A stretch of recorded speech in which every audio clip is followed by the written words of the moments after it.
right, today I wanted to share a couple of video clips with you and just kind of talk about what I'm thinking as I'm going through these video clips. These are two clips that I came across today. A lot of times in the morning, I'll go up in my secret upstairs space where I can do some exercise, kind of get warmed up for the day, and sometimes I'm reading books up there, or sometimes I'll go cycling and listen to audiobooks that I've got on Audible, whether it's trying to learn Mandarin or learning about marketing or just trying to learn and grow as a person and get better thinking. And there was a long stretch of time where I was reading sort of books on various philosophies and from various philosophers, readings of Marcus Aurelius, or reading the Bible, or reading the Bhagavad Gita. I forget how you say it. It's been a little while.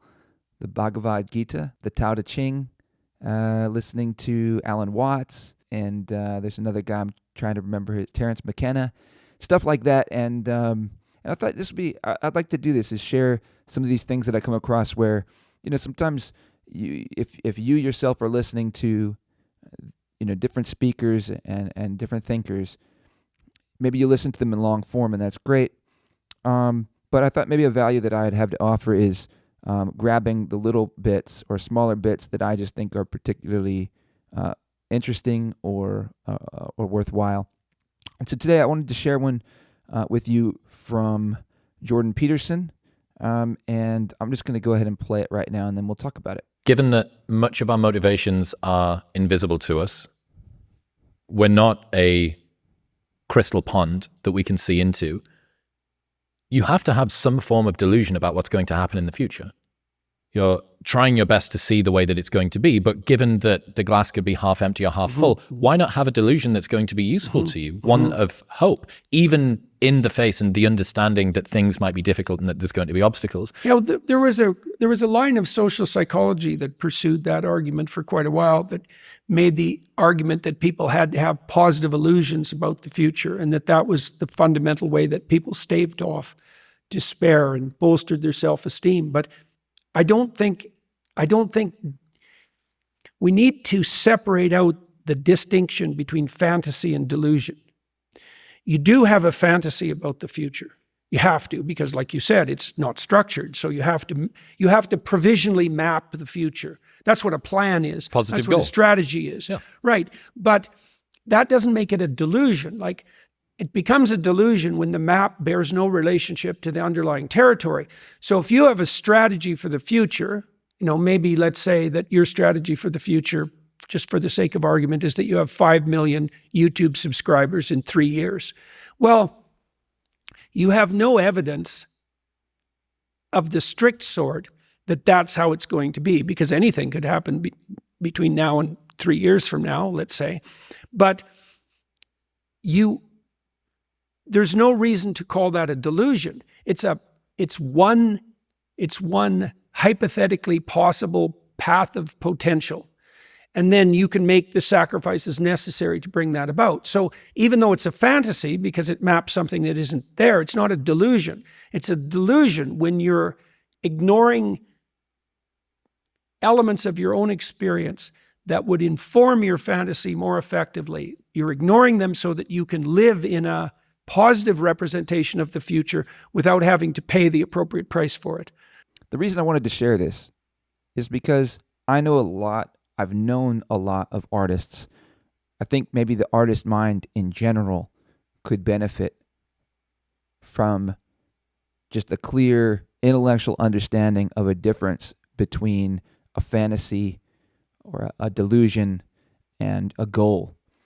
And I think that's just something that's, and that's not necessarily something that's easy to diagnose, is where or when a goal separates and becomes a delusion. That's sort of up for interpretation, right?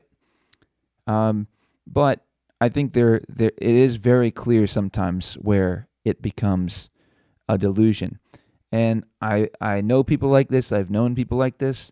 I bet there are people that would argue that that's me, and it probably has been me to an extent at different times. I think that I'm not deluded now, but maybe I'll discover that there are some ways that I am. But I think that, I wanted to share that because maybe there are some people that are watching me that could really benefit from thinking about that. It's pretty simple, but if you have a goal, even a very large and lofty goal, which to me, I think is a good thing. I don't think there's anything wrong with having a really high goal. But if you have that high goal, your behaviors have to be consistent with that goal. And that's where, if your goal is some extreme high achievement, and yet your character in your day-to-day life is failing at some basic levels, then it's a delusion, and you're deluding yourself, and it's dangerous because I think this is how there are plenty of people that I think this is their road to homelessness and sort of destruction, is they refuse to let go of what is a fantasy because of their own determination. They refuse to let go, and they have a perpetual, insistent optimism that is disconnected from their other choices. And these other choices just don't even get factored in. Other behaviors that they live out on a day-to-day basis don't even get factored in or considered how they are connected to this goal. And so then you end up being in a delusion. And it's, like I said, very dangerous, because what this means is that goal cannot be realized. You've already determined this. You've already sort of decided this in your action, and yet you refuse to give up on it. And so that means you're going to continue to try to go down a path that's not possible. And that's going to be destructive for everyone else in your life. And so I just think that's something that's really important to think about, and could be really helpful for a lot of artists. And it just sort of requires some humility, or some accountability, self-accountability, honesty with yourself, and willingness to take on the work or the difficulty that comes with high goals, the discipline that comes with that. All right, and on that, I wanted to share this other video here. This is one from Alex Hormozi, I think is how you pronounce his last name. And so there might be advantages or disadvantages that you might have been born with. It also doesn't matter. No one cares. The only people who like excuses are the ones giving them, right? And so let's start with an activity to prove to you that you already know what not to do. So this is a process I call inversion, and I use this a hilarious amount, probably too much. And so this, I think, at least I will attribute this to Albert Einstein. Charlie Munger talks about it a lot. Invert, always invert when you have a tough problem. And so I use this, and we use this as a very strong tool, because it's easier for our brains to find problems than solutions. So we had to think earlier just now, like, let's think of things for gratitude. Did anyone for a split second be like, fuck, right? Anyone else do that? Because I heard it backstage, and I was like, right, you're about to be on stage. That, you can be grateful for that, right? I was just thinking about that. But if I said, hey, can you think of a problem? I could be like, I can give you 20 right now. Right off the top of my head, it's like my knee kind of hurts a little bit, right? Like I can start giving you problems really easily. But that's because we're programmed to survive, not thrive, right? Our brains are programmed to find threats to make sure we live to see another day, not so that we enjoy today. And so we actually have much stronger problem-finding skills than solution-finding. And so what I want to do is use our anxiety-driven, threat-finding brain for something good. And so here's the activity. I want you to imagine the least successful version of you. Loser. What does that person do or not do to guarantee that you won't win?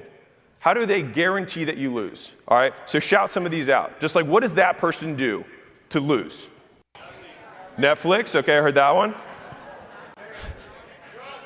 Drugs, okay. We're going way deeper and darker than I was thinking. It's like a heroin addiction. I'm like, okay. Yes, understood. I thought you guys were going to say something like this.